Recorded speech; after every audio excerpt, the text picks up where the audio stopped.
നമസ്കാരം. അകാൽ ഓർ ഉസ്കെ ബാദ് പാഠഭാഗത്തിന്റെ ബാക്കി പ്രവർത്തനങ്ങളിലേക്ക് കടക്കാം. അടുത്തത് ചർച്ച ചെയ്യാനാണ്. കവിതാ മേം കയി ദിനോം തക്ക് और कई दिनों के बाद दुहराने का तात्पर्य क्या हो सकता है?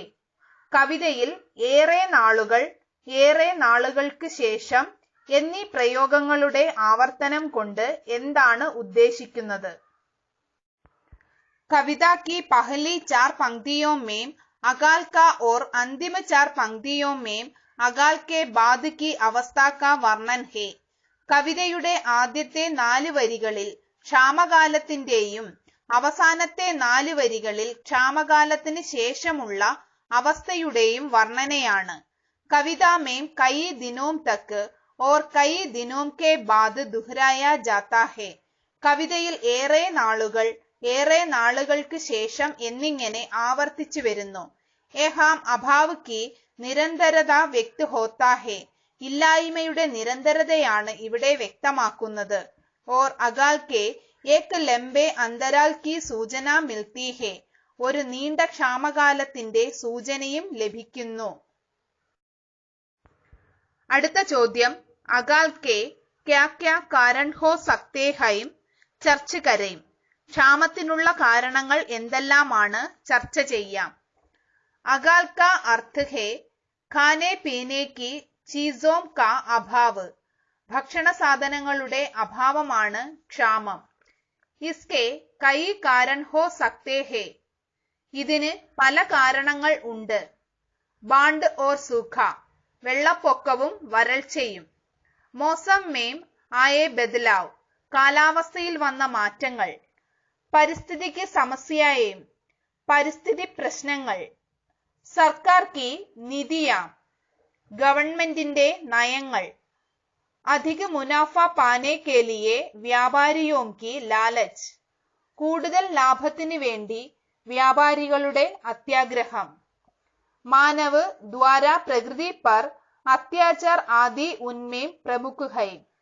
മനുഷ്യൻ പ്രകൃതിയോട് ചെയ്യുന്ന ഉപദ്രവങ്ങൾ തുടങ്ങിയവ അവയിൽ പ്രധാനപ്പെട്ടതാണ്.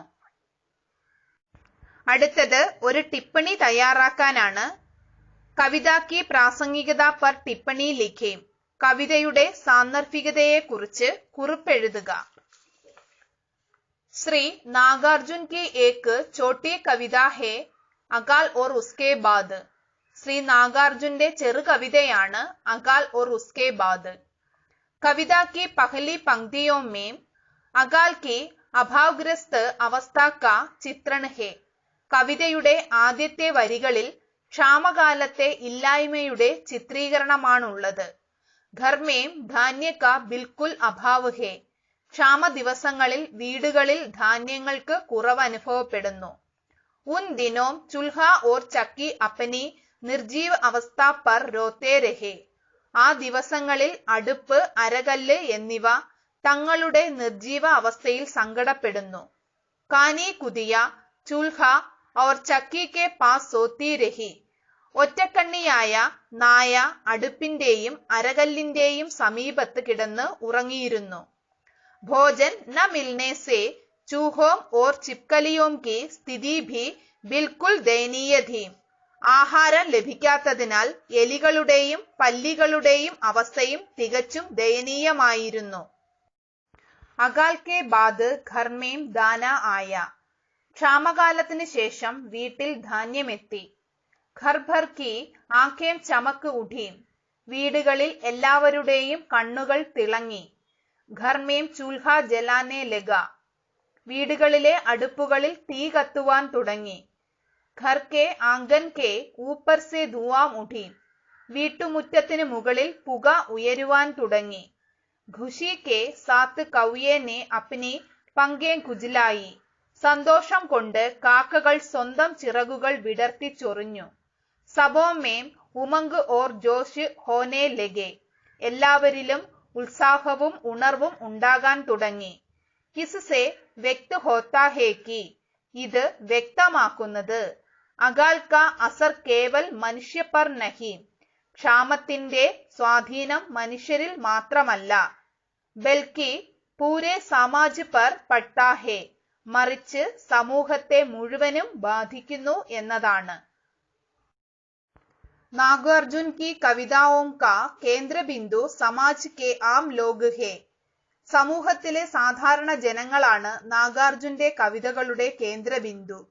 इसमें कवि की सामाजिक प्रतिबद्धता भी देख सकते हैं. ഇതിൽ കവിയുടെ സമൂഹത്തോടുള്ള പ്രതിബദ്ധതയും കാണുവാൻ കഴിയുന്നു. अपना सामाजिक दायित्व निभाने में कविता सक्षम है. സമൂഹത്തോടുള്ള ഉത്തരവാദിത്വം നിറവേറ്റുന്നതിൽ കവിത വിജയിച്ചിരിക്കുന്നു. അടുത്തത് ഒരു പോസ്റ്റർ തയ്യാറാക്കാനാണ്. പാനി നഹീം തോ ഖാനാ നഹീം, ജൽ സംരക്ഷण का संदेश देते हुए पोस्टर बनाए. पानी के लिए पानी मात्र है, जल नहीं तो खाना नहीं. जल जीवन का आधार, जल का संरक्षण करें. പോസ്റ്റർ ആകർഷകമാക്കുക. അടുത്തത് ഒരു ലഘുലേഖനമാണ്. ജീവോം की आधारभूत आवश्यकता है जल, जल संरक्षण के महत्व पर ലഘുലേഖ ലിഖേ. ജീവന്റെ അടിസ്ഥാന ആവശ്യമായ ജലസംരക്ഷണത്തിന്റെ മഹത്വത്തെക്കുറിച്ച് ലഘുലേഖനം തയ്യാറാക്കാനാണ്. പാനി കെ ബിനാ ധർത്തി മേ ജീവൻ സംഭവ് നഹീം ഹേ, വെള്ളമില്ലാതെ ഭൂമിയിലെ ജീവിതം സാധ്യമല്ല. പൃഥ്വി മേം ജൽ ജൽചക്ര കെ മാധ്യം സെ പ്രാപ്ത് ഹോത്താ ഹേ, ഭൂമിയിലെ ജലം ജലചക്രത്തിലൂടെ ലഭിക്കുന്നു. ദുർഭാഗ്യ സെ ആജ് അനേക കാരണോം സെ ഇസ് ജൽചക്ര മേം ബാധ പഡ്തി ഹേ, നിർഭാഗ്യവശാൽ ഇന്ന് പല കാരണങ്ങളാൽ ഈ ജലചക്രം തടസ്സപ്പെട്ടു. ബാരിഷ് കെ സമയ മേം സാരെ ജലാശയ പാനി സെ ഭർ ജാത്തെ ഹൈ, മഴക്കാലത്ത് എല്ലാ ജലാശയങ്ങളിലും വെള്ളം നിറയുന്നു. ലേക്കിൻ ഗർമി കെ മൗസം മേം യെ സബ് സൂഖ് ജാത്തെ ഹൈ, എന്നാൽ അവയെല്ലാം വേനൽക്കാലത്ത് വരണ്ടു പോകുന്നു. ഹമേ ജൽ സംരക്ഷണ കെ ലിയെ വൈജ്ഞാനിക കാർവായി കർണി ഹേ, ജലസംരക്ഷണത്തിന് ശാസ്ത്രീയ നടപടി സ്വീകരിക്കണം. പാനി की विभिन्न आवश्यकताएं है, ജലത്തിന് വ്യത്യസ്ത ആവശ്യകതകളുണ്ട്. ജീവോം की ജൈവിക ക്രിയായേം പാനി സെ സംഭവ് ഹൈ, ജീവജാലങ്ങളുടെ ജൈവിക പ്രവർത്തനങ്ങൾ ജലത്തിലൂടെ സാധ്യമാണ്. സംസാർ की ബുനിയാദി ആവശ്യകതായേം പാനി സെ ജുഡി ഹേ, ലോകത്തിന്റെ അടിസ്ഥാന ആവശ്യങ്ങൾ ജലവുമായി ബന്ധപ്പെട്ടതാണ്. ലേക്കിൻ ഹം പാനി കെ ഉപയോഗമേം സതക് നഹീം ഹോത്തെ, എന്നാൽ ജലത്തിന്റെ കാര്യത്തിൽ നാം ജാഗ്രത പാലിക്കുന്നില്ല. ഔദ്യോഗികരൺ, शहरीकरण, बाजारीकरण आदि के कारण जल की कमी हो रही है. വ്യവസായവൽക്കരണം, നഗരവൽക്കരണം, വിപണനം തുടങ്ങിയവ മൂലം ജലക്ഷാമമുണ്ട്. ആജ് ജൽ ദോഹൻ ബഹുത് ബഡി മാത്രാ മേം ഹോത്തി ഹേ, ഇന്ന് വലിയ അളവിൽ ജലചൂഷണം നടക്കുന്നു. इससे करोड़ों लोग जल संकट का सामना कर रहे हैं. ഇതുമൂലം കോടിക്കണക്കിന് ആളുകൾ ജലപ്രതിസന്ധി നേരിടുന്നു. इस विकराल समस्या से बचने के लिए भरसक प्रयत्न करना चाहिए. ഭയങ്കരമായ ഈ പ്രശ്നം ഒഴിവാക്കാൻ പരമാവധി ശ്രമിക്കുക. ऐसा कहा जाता है कि अगर एक विश्व युद्ध होता तो वह पानी के लिए होगा. ഒരു ലോക മഹായുദ്ധം ഉണ്ടാകുമെങ്കിൽ അത് വെള്ളത്തിനായിരിക്കുമെന്ന് പറയപ്പെടുന്നു. പാനി കെ ലിയെ പാനി മാത്ര ഹേ, വെള്ളത്തിന് പകരം വെള്ളം മാത്രമേ ഉള്ളൂ. इसलिए पानी का उपयोग विवेकपूर्ण, संतुलित और नियमित ढंग से हो. അതിനാൽ ജലത്തിന്റെ ഉപയോഗം നീതിപൂർവവും സമതുലിതവും ആയിരിക്കണം. ഈ ക്ലാസ്സിൽ പാഠഭാഗവുമായി ബന്ധപ്പെട്ട ടെസ്റ്റിലെ പ്രവർത്തനങ്ങളും പരീക്ഷാ സംബന്ധിയായ പ്രവർത്തനങ്ങളും നൽകിയിട്ടുണ്ട്. നന്നായി മനസ്സിലാക്കി സ്വയം വിലയിരുത്തുക. അടുത്ത ക്ലാസ്സിൽ പ്രേംചന്ദിന്റെ ഠാക്കൂർ കാ കുആം. ധന്യവാദ്.